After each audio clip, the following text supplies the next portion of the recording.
वैष्णो देवी जम्मू कश्मीर के कटरा में स्थित त्रिकुटा पर्वत पर स्थित एक प्रमुख हिंदू तीर्थ स्थल है। कहा जाता है कि मां वैष्णो देवी यहाँ त्रिकुटा पर्वत की गुफा में पिंडी रूप में महाकाली, महालक्ष्मी और महासरस्वती के रूप में विराजमान है। और आज हम निकल पड़े हैं देहरादून से जम्मू कटरा की तरफ। रात का सफर, हाईवे की रोशनियां और धीरे धीरे बदलता हुआ माहौल, और आखिरकार ये सफर हमें ले जाएगा कटरा, जहाँ से शुरू होती है माता वैष्णो देवी की पवित्र यात्रा। तो चलिए शुरू करते हैं आज का सफ़र। शाम के 5 बज रहे हैं और मैं यहाँ आईएसबीटी देहरादून पहुँच गया हूँ। देहरादून से कटरा जाने वाली मेरी बस यहाँ प्लेटफॉर्म नंबर 11 पर लग गई है। ये वॉल्वो 9400 BS4 बस है। अंदर से इस बस का इंटीरियर काफ़ी साफ़ सुथरा है और पीछे ये इमरजेंसी गेट है। और मेरे ठीक सामने ये 2 CCTV कैमरा भी लगे हैं। इधर आईएसबीटी के दूसरी तरफ यूटीसी की ऑर्डिनरी बसें लगी हैं। ये लोहाघाट डिपो की देहरादून लोहाघाट वाली बस है और उस्ताद जी इसका शीशा साफ कर रहे हैं।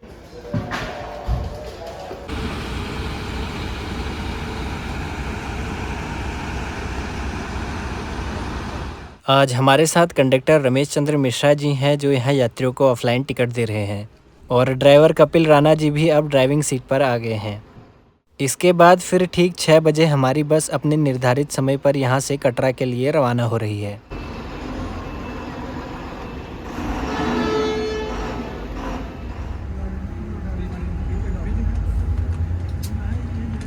और हमारे साथ ये देहरादून से दिल्ली जा रही वोल्वो बस भी यहाँ से निकल रही है। देहरादून से चलकर आज हमारी बस का रूट पांवटा साहिब, चंडीगढ़, होशियारपुर, पठानकोट और जम्मू से होते हुए कटरा तक है। इस 577 किलोमीटर की दूरी को तय करने में हमारी बस करीब 14 घंटे का वक्त तो ले ही लेगी। और देहरादून से कटरा इस वॉल्वो बस का किराया 1534 रुपये है। मैंने तो इस बस की टिकट यूटीसी की ऑफिशियल वेबसाइट से ही ऑनलाइन बुक कर ली थी। यहाँ अब हमारी बस NH 7 में आ गई है।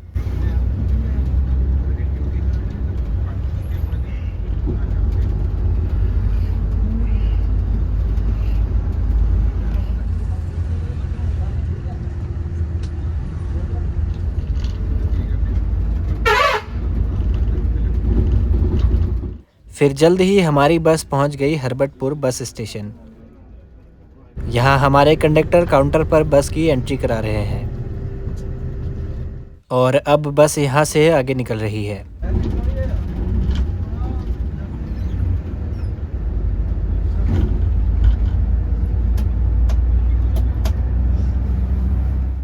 और ये हमारी बस का पहला टोल बैरियर भी आ गया है।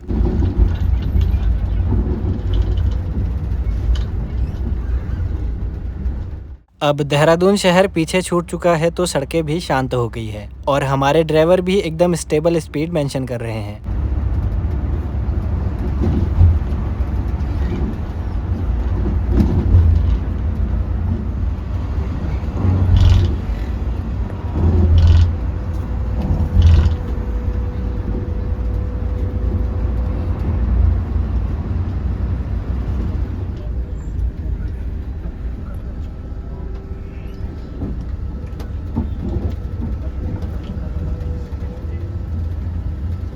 इसके बाद फिर पाती चौक के पास से हमारी बस यमुना नदी पर बने इस कुल्हाल ब्रिज को क्रॉस कर रही है। ये कुल्हाल ब्रिज है जो यमुना नदी के ऊपर बना हुआ है। यमुना नदी यहाँ उत्तराखंड और हिमाचल प्रदेश के बीच एक प्राकृतिक सीमा का काम करती है और सामने उस तरफ पांवटा साहिब गुरुद्वारा भी दिखाई पड़ रहा है। अब पुल को पार करके हमारी बस हिमाचल प्रदेश के सिरमौर जिले में एंटर कर रही है और अब आगे लगभग 50 किलोमीटर तक का सफर इसी जिले से होना है। यहाँ भी कुछ सवारियाँ उतर रही हैं और नई सवारियाँ भी चढ़ रही है। पांवटा साहिब 10वें सिख गुरु गुरु गोविंद सिंह जी से जुड़ा है, जिन्होंने यहाँ 4 साल से अधिक समय बिताया और यहीं पर प्रसिद्ध दशम ग्रंथ भी लिखा था।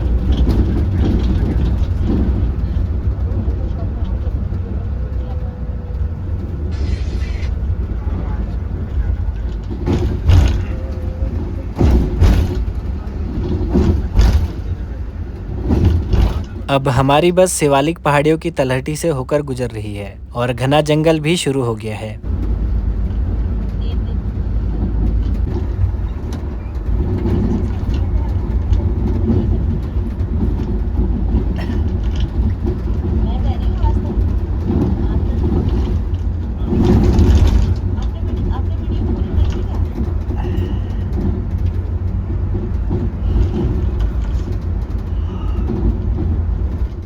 इस रूट पर इक्का दुक्का जगहों पर हल्की चढ़ाई और घुमावदार मोड़ है, तो हमारी बस की स्पीड अब काफी कंट्रोल्ड हो गई है और ये बिल्कुल नॉर्मल है क्योंकि पहाड़ों पर इंजन को ज्यादा पावर लगानी पड़ती है।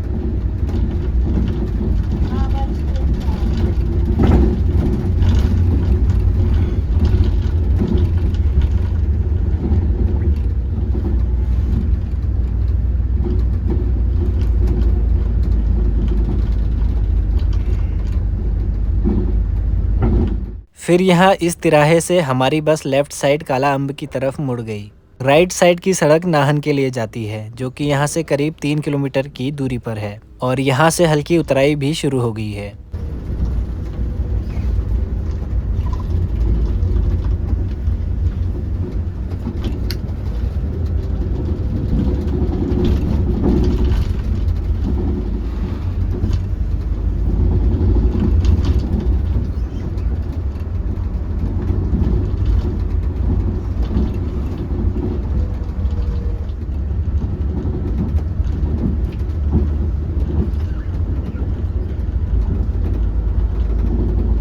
इसके बाद फिर हमारी बस पहुंच गई काला अम्ब और यहाँ से आगे हरियाणा राज्य भी शुरू हो जाएगा।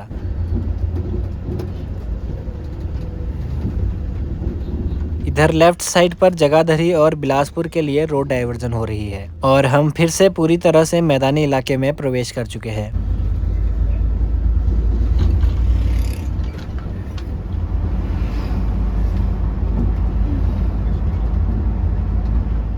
फिर 9:10 पर यहाँ देरा के पास अब हमारी बस अपने डिनर हॉल्ट के लिए रुक रही है।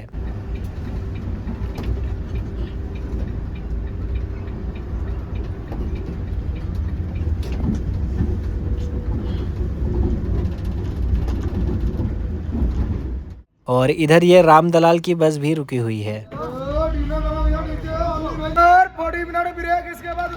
जम्मू कटरा भैया। मैंने तो रूम से ही खाना खा लिया था, तो इतनी जल्दी खाना खाने की तो बिल्कुल भी इच्छा नहीं है, तो फिलहाल मैंने ये चिप्स ही ले लिया। करीब आधे घंटे के एक लंबे हॉल्ट के बाद अब बस यहाँ से आगे के सफ़र पर निकल रही है। इसके बाद अब ये बस सीधा चंडीगढ़ बस अड्डा ही जाकर रुकेगी।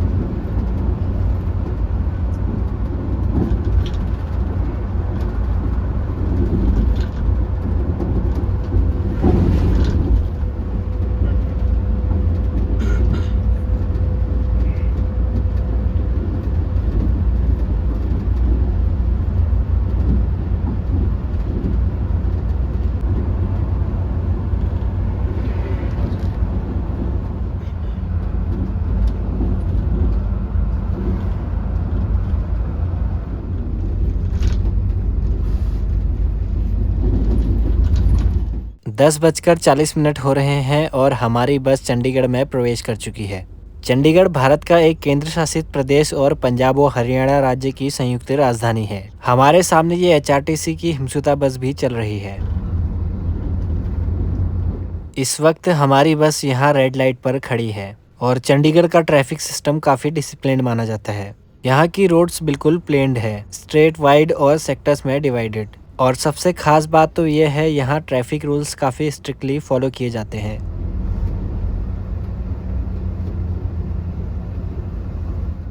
इसके बाद फिर हम पहुँच गए चंडीगढ़ आईएसबीटी सेक्टर 43। यहाँ भी बस का तकरीबन आधे घंटे का ब्रेक है और चंडीगढ़ की सवारियाँ उतर रही है।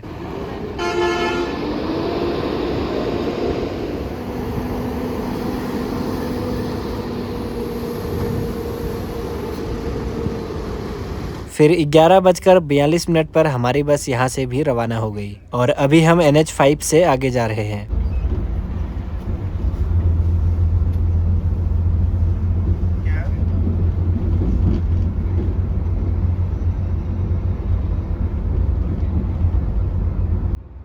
अब हमारी बस पंजाब राज्य के मोहाली से गुजर रही है और यहाँ से NH5 शुरू हो गया है।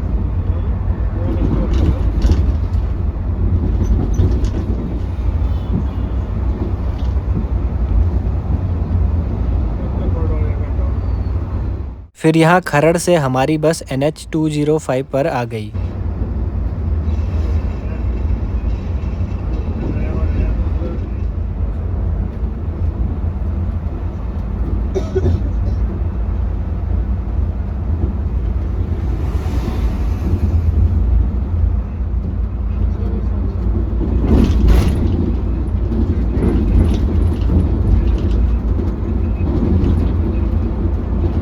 और रूपनगर से सतलुज नदी को पार करके अब हम NH344A पर आ गए हैं।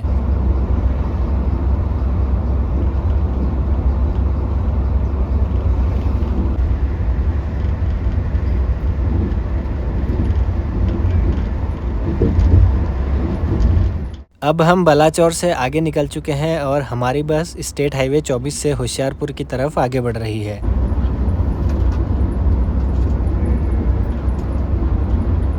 बलाचौर से थोड़ा आगे ही फिर धुंध भी शुरू हो गई। हमारी बस अभी घने जंगलों के बीच में चल रही है और सामने का रास्ता मुश्किल से ही दिखाई पड़ रहा है। ये 2 लेन वाला रास्ता है और सामने से गाड़ियां एकदम ही आ रही है, तो मुझे काफी डर भी लग रहा है।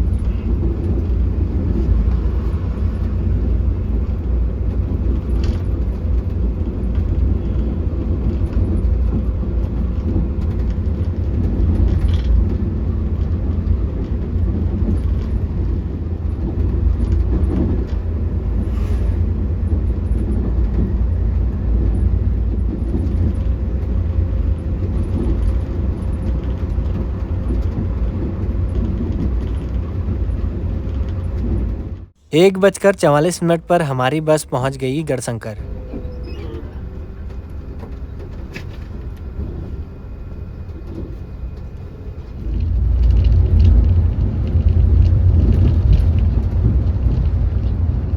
गढ़शंकर से आगे होशियारपुर तक का मेन हाईवे किसी वजह से बंद था, तो इसलिए अब हम एक अल्टरनेटिव रूट से जंगलों और छोटे छोटे गांवों के बीच से गुजरते हुए आगे बढ़ रहे हैं। ये रास्ता थोड़ा नैरो है और थोड़ा अनफैमिलियर भी, क्योंकि ड्राइवर साहब भी यहाँ पहली बार आ रहे हैं। तो अब इस सफ़र को स्मूथ बनाने की जिम्मेदारी थोड़ी सी हमारी भी बन गई है, इसलिए अब मैं गूगल मैप्स की मदद से उन्हें आगे का रास्ता गाइड कर रहा हूँ।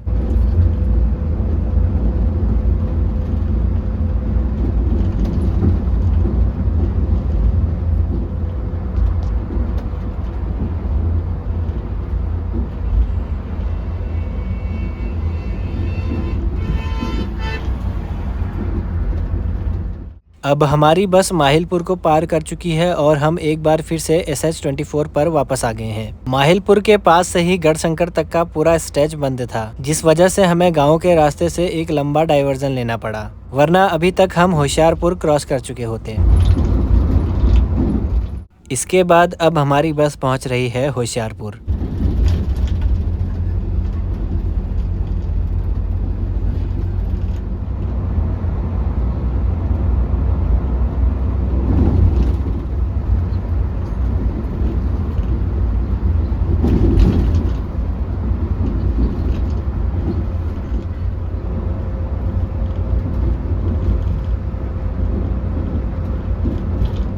फिर दसूहा से हमारी बस जालंधर पठानकोट जम्मू नेशनल हाईवे 44 पर आ गई और जम्मू तक हमारा सफ़र इसी हाईवे पर रहेगा।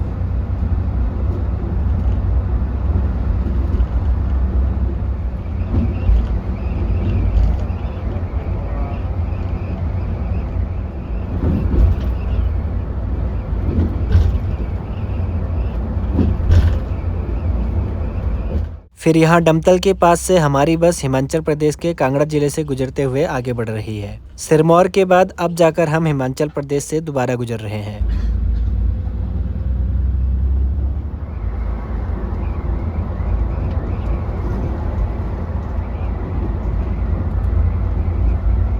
और अब हम आ गए हैं चक्की पुल पर। इस पुल के नीचे बह रही है चक्की नदी। ये नदी धौलाधार के पहाड़ियों से निकलकर यहाँ तक पहुँचती है और आगे चलकर ब्यास नदी में मिल जाती है। चक्की नदी यहाँ हिमाचल और पंजाब के बीच एक प्राकृतिक सीमा बनाती है। पुल पार करके अब हम फिर से पंजाब में एंटर कर चुके हैं और पठानकोट भी शुरू हो गया है। यहाँ भी कुछ सवारियाँ उतर रही है।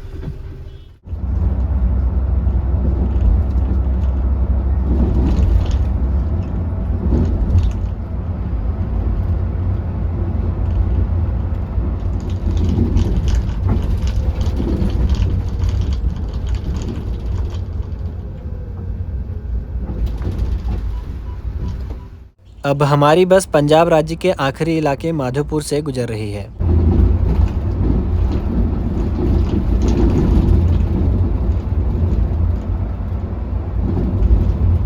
और ये माधोपुर लखनपुर पुल भी आ गया है। ये पुल रावी नदी के ऊपर बना है। यहाँ नदी की मुख्य धारा को ही दोनों राज्यों की सीमा माना जाता है।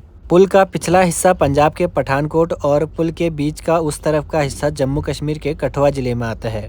यहाँ से कुछ ही दूरी पर पाकिस्तान की सीमा भी शुरू हो जाती है। इसलिए यह नदी और इस पर बना बैराज सुरक्षा के लिहाज से भी बहुत संवेदनशील है। अब सुबह के 4 बज गए हैं और हमारी बस जम्मू कश्मीर लखनपुर बॉर्डर से एंट्री कर रही है। लखनपुर को जम्मू कश्मीर का प्रवेश द्वार कहा जाता है।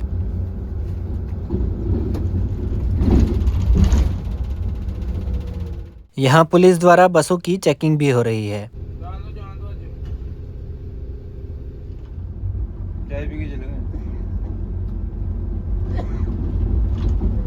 फिर यहाँ लखनपुर मार्केट में हमारी बस फ्रेशअप और टी के लिए रुक गई। यहाँ के मशहूर दाल भल्ले काफ़ी फेमस हैं और यहाँ बस के स्टाफ के साथ मैं भी गर्मा गर्म चाय पीने आ गया।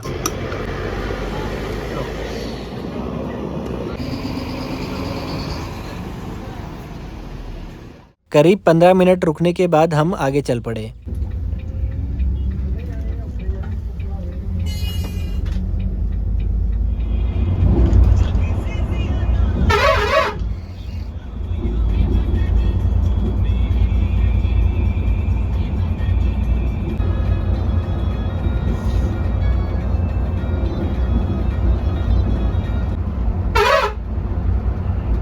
कर दी है, ठीक है ठीक है।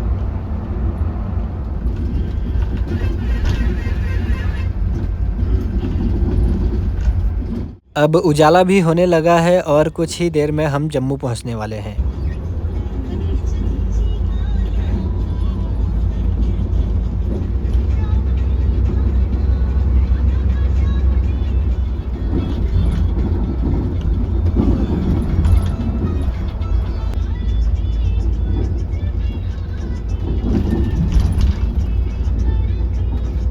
इसके बाद फिर 6:30 बजे हमारी बस पहुंच गई जम्मू। जम्मू वाले आ जाओ सब।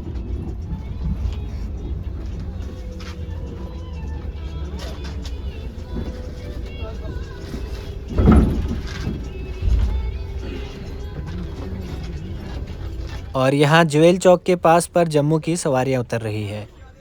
बस में ज़्यादातर सवारियाँ यहीं की थी और केवल 5 से 6 लोग ही आगे कटरा तक चलेंगे। जम्मू भारत के केंद्र शासित प्रदेश जम्मू और कश्मीर की शीतकालीन राजधानी है और इसे मंदिरों का शहर भी कहा जाता है।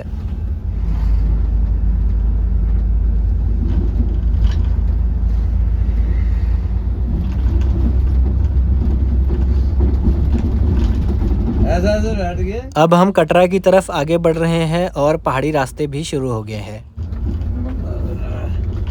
लोग बहुत तेज हैं भाई। रोड की तो और बढ़िया उसके लिए यार। क्यों? रोड की?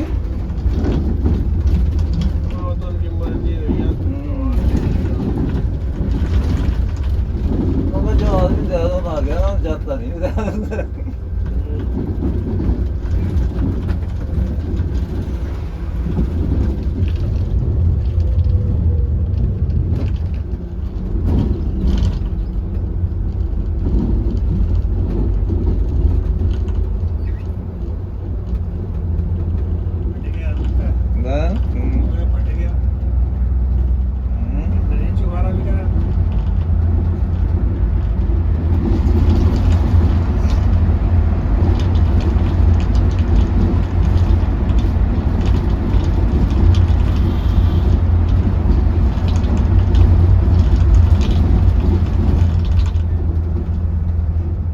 इसके बाद फिर 7:40 पर हमारी बस पहुंच गई कटरा।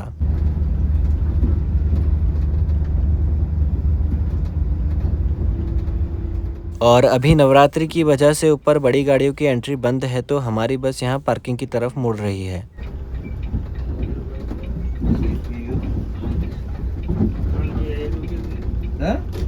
और सवारियाँ उतार के हमारी बस इस तरफ पार्क हो गई। फिर ऑटो से हम कटरा के मेन बाज़ार पहुँच गए और बस में शिवम भाई भी देहरादून से कटरा आए थे, तो हमने साथ में ही रूम ले लिया। तो जी अभी होटल में नहा वगैरह लिया है, अभी यहाँ से करना है ट्रैक स्टार्ट। सामने की जो ऊपर पहाड़ियाँ है ना, वहाँ को जाना है भाई, ये रास्ते हैं पूरे, तो आगे दिखाएंगे आपको। और अब हम होटल से निकलकर यात्रा एक्सेस कार्ड बनवाने जा रहे हैं।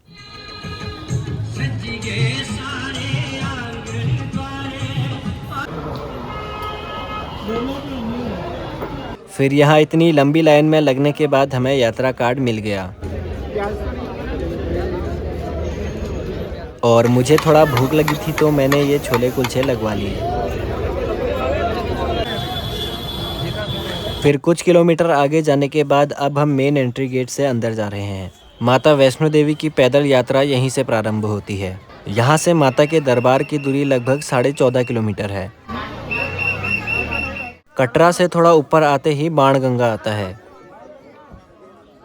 यहाँ माता ने बाण चलाकर गंगा प्रकट की थी और हनुमान जी की प्यास बुझाई थी। इसके बाद माता का चरण पादुका का मंदिर आता है, जहाँ खड़ी रहकर माता ने अपने पीछा करने वाले भैरवनाथ को देखकर गर्भ गुफा में प्रवेश किया था। यहीं से माँ के दरबार में पहुँचने के लिए सीधी चढ़ाई भी शुरू हो जाती है।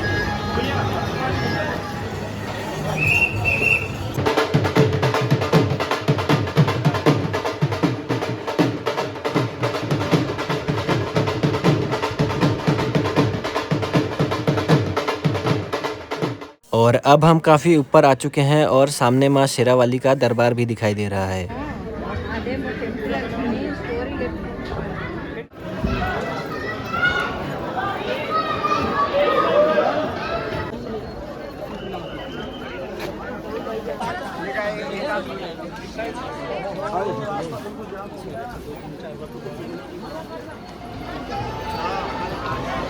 इसके बाद फिर साइन बोर्ड से प्रसाद की सामग्री लेकर हम गुफा दर्शन के लिए जा रहे हैं।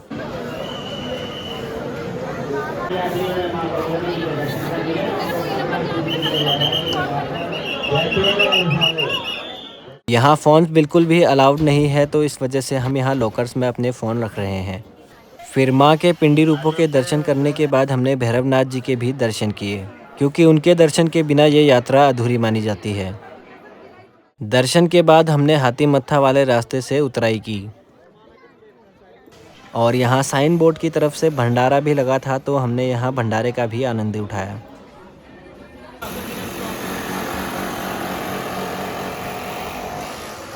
उतराई उतरते हुए हम पहुँच गए गर्भजून गुफा और यहाँ माँ वैष्णो देवी करीब 9 माह तक रही थी।